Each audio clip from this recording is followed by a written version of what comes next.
Muy bien, vamos a hablar ahora de cómo trabajar interacciones entre features. Las interacciones entre features son importantes especialmente para los modelos del estilo gradient boosting y demás. ¿Por qué? Porque los modelos basados en árboles, ¿sí?, no pueden trabajar con la interacción entre dos features a la vez, ¿sí? Por ejemplo, si una variable es el precio y otra es la cantidad de ventas, no pueden trabajar con precio dividido cantidad de ventas. Puede o hacer un split por precio o hacer un split por cantidad de ventas. Puede elegir obviamente cuál hacer primero y cuál hacer después, pero es greedy, ¿sí? No tiene forma de decidir cuál era el orden óptimo y tampoco tiene forma de tener la relación, el cociente, por ejemplo, entre el precio y las ventas. En los modelos basados en redes neuronales esto no es tan importante porque la red neuronal puede crear estas interacciones mediante combinaciones lineales de los features, pero para los modelos basados en árboles es muy importante considerar las interacciones entre features, porque los modelos basados en árboles toman cada columna de forma individual y aislada de todos los demás. Bien, para los features que son categóricos, una posibilidad es concatenar dos features y luego encodearlos. Por ejemplo, si tenemos para pasajes ciudad origen y ciudad destino, podemos crear un nuevo feature que es origen destino y codificar, por ejemplo, ¿no?, por decir algo, este feature origen-destino como el promedio de los tickets que tenían ese origen y ese destino históricamente, ¿no? Eh, o podríamos encodear el origen como el promedio de tickets que tiene esa ciudad como origen y el destino como el promedio de tickets que tiene esa ciudad como destino y luego generar una variable que sea el producto o la suma o lo que sea entre esas dos features, ¿sí? Son cosas que hay que probar. ¿Qué podemos hacer entonces? Si los features son numéricos, podemos crear features que sean la multiplicación de los features, que sean la suma de los features, que sea la división, ¿sí?, la diferencia. Recuerden, todos estos features, los modelos basados en árboles no los tienen, ¿sí? Si son importantes, nosotros los tenemos que agregar. Con las divisiones, ¿sí?, estas divisiones son especialmente interesantes. Estos ratios entre features son muy, muy importantes en los modelos basados en árboles. No hay que olvidarnos de los ratios entre features, ¿sí? Si tenemos cantidades, precios y cosas por el estilo, los ratios hay que calcularlos. Incluso si tenemos features que tienen que ver con el tiempo, ¿sí? Por ejemplo, cuánto se vendió la semana pasada y cuánto se vendió hace 2 semanas. El ratio entre una semana y la otra son features que no tenemos en el modelo y que sería importante agregar, ¿sí? Y acá aparecen algunas cosas interesantes, ¿sí? Quiero hablar de los ratios y de los features en los modelos que tienen que ver con ratios porque hay algo que muchas veces se nos escapa al modelar estos ratios. Supongamos que tenemos un feature que es, no sé, cantidad de ventas eh, exitosas y cantidad de ventas totales, ¿no? Entonces, un ratio muy lógico es cantidad de ventas exitosas sobre cantidad de ventas totales, para saber qué tan exitosas son las ventas de lo que sea, ¿sí? De un producto, de un comercio, de lo que estemos trabajando. Y acá tenemos que analizar el siguiente caso, que creo que nos va a dejar pensando o nos va a hacer correr un pequeño escalofrío. Si un comercio tuvo dos ventas y una de ellas es exitosa, podemos decir que el promedio es 0,5, ¿sí? Es 1/2. Y un comercio que tuvo 500 ventas y 250 fueron exitosas también tiene promedio 0,5, ¿sí? Pero ¿es el mismo 0,5?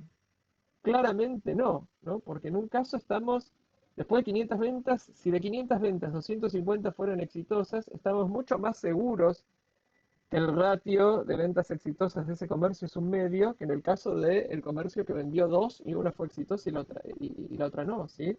Eh, entonces, ahí aparece un feature que a veces es sumamente importante crear que tiene que ver con, para un cierto intervalo de confianza, supongamos un intervalo de confianza de 0,95, cuál es el piso de ese ratio y cuál es el tope, ¿sí? Porque para el 500, el piso y el tope van a estar mucho más cerca de 0,5 que para un medio, ¿sí? Para 1/2, el piso a lo mejor es 0 y el tope es 1, mientras que para 250/500, por ahí el piso, no sé, está en 0,4 y el tope en 0,6, por decir algo, ¿sí? Pero tenemos valores mucho más angostos. ¿Por qué es importante esto? Porque cuando el piso es 0, ¿sí?, Estamos en la misma situación en la que nada es exitoso y cuando el tope es uno, todo podría ser exitoso. Entonces, este comercio que vendió un medio podría ser un desastre o podría ser buenísimo. Mientras que el que tiene 250 sobre 500, claramente tenemos un valor para ese ratio. ¿Cómo se calculan estos valores? Bueno, hay que ver para el tipo de variable, por ejemplo, si según el tipo de variable podemos calcular, por ejemplo, cuál es el piso y el techo para un cierto intervalo de confianza usando la fórmula de Wilson o usando fórmulas similares para trabajar con intervalos de confianza. Es muy importante tener en cuenta esto. Busquen las fórmulas si las necesitan y cada vez que vean un ratio, acuérdense de esto, porque no es lo mismo 1 sobre 2 que 2 sobre 4, 4 sobre 8 o 16 sobre 32, ¿sí? A medida que tenemos más observaciones, estamos más seguros de ese ratio. Y no es lo mismo poner una variable que vale 0,5, ¿sí? Para los dos casos. Muy bien, siguiendo. El tema ahora es si tenemos n columnas, si tenemos n variables, ¿cómo sabemos qué interacciones considerar? Hay un montón de interacciones posibles.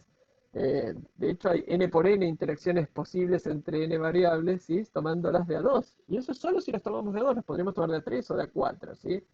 Uh, ¿Cómo hacemos esto? Bueno, por ejemplo, podríamos fitear un random forest y usar el feature importance para tomar solamente los 10, 5, 20 variables más importantes y trabajar interacciones entre estas variables. Este es un método de filtrado muy interesante e importante para no usar interacciones entre features que ya no son importantes de forma individual, ¿sí? Es cierto que un feature que no es importante de forma individual podría ser importante interactuando con otro, pero en general la importancia del feature nos da también una idea de qué tan pesado debe ser para considerar interacción entre ese feature y otros. Para múltiples interacciones, la cosa se pone muy complicada. Entonces les voy a comentar un pequeño truco que es muy interesante, que es usar pequeños árboles de decisión, ¿sí? Y usar el índice de la hoja para cada dato, ¿sí? Y luego usar eso como feature. Por ejemplo, acá tenemos un pequeño árbol de decisión que dice si es masculino, sí o no, si la edad es mayor a 9,5, ¿sí? Para el set de datos de Titanic. Y fíjense que tenemos 0, 0, 1 y 0 las distintas hojas. Entonces lo que pondríamos como valor para la observación es, en este caso, un 2, 0, 0, 1 y 0, ¿sí? Porque está en esa hoja, ¿sí? Tomamos las hojas como si fueran un número binario y ponemos en qué número de hoja ocurre esta observación. Para que caiga entonces en ese valor 2, tiene que haber ido a la izquierda en un árbol y luego a la derecha en el otro. Entonces ya tiene en cuenta la variable, si es masculino o no, la edad y si tiene o no un sibling, que es esa variable isSib_sp. Este es un truco muy interesante porque lo podemos hacer con 3 variables, con 4, con 5, con todas y poner un numerito en el cual las rows que tengan el mismo numerito quiere decir que tenían exactamente las mismas decisiones para todas las columnas que consideramos para el armado del árbol de decisión, ¿sí? Entonces tiene en cuenta interacciones múltiples entre features. Muy bien, en el próximo video vamos a ver un pequeño caso de estudio.